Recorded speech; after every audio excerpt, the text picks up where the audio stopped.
আসসালামু আলাইকুম। আমরা যারা হাইব্রিড গাড়ি কিনি বাংলাদেশে, আমরা কেউই আসলে নতুন গাড়ি কিনি না, অনেকেই রিকন্ডিশন গাড়ি কিনি। তো রিকন্ডিশন গাড়ি কেনা মানে হলো 5 বছরের পুরাতন গাড়ি আমাদের দেশে আমরা নতুন শোরুম থেকে কিনি।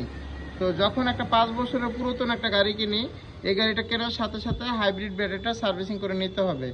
আপনি নতুন গাড়ি কিনলেন এই না যে আপনি 5-7 বছর ধরে কোনো সার্ভিসিং ছাড়াই গাড়িটা চালাবেন, তাহলে যে সমস্যাটা হবে এই সমস্যাটা এই গাড়িটার মধ্যে হবে। এই গাড়ির ব্যাটারিটা একটা নতুন গাড়ি, কিন্তু এই ব্যাটারিটার প্রথমে অনেক কার্বন ছিল, যার কারণে আপনার এই কন্ট্রোলারের কিছু লাইন থাকে, এই লাইনগুলো আপনার পুড়ে গেছে।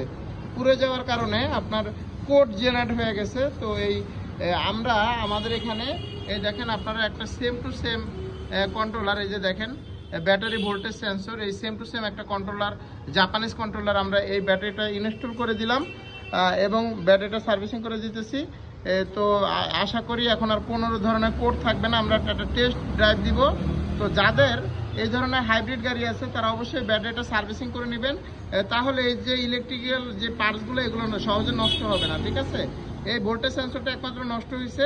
এই ব্যাটারিটা অনেকদিন চলছিল, কিন্তু ব্যাটারিটা প্রথমে সার্ভিস করা হয় না, যার কারণে যেহেতু আমাদের দেশে বাতাসের আর্দ্রতা বেশি এবং জলীয় বাষ্প বেশি, সেই কারণে আসলে পানি বা তৈলাক্ত জাতীয় যে জিনিসগুলো মানে ওইখানে তৈরি হয়, এগুলোর কারণে ইলেকট্রিক লাইনটা শর্ট সার্কিট হয়ে কন্ট্রোলারটা পুড়ে গেছে এবং কোড জেনারেট হয়েছে।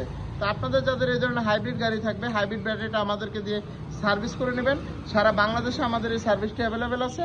তো অবশ্যই আপনাদেরকে আমরা একটা ভালো সাপোর্ট দেওয়ার চেষ্টা করব। আসসালামু আলাইকুম।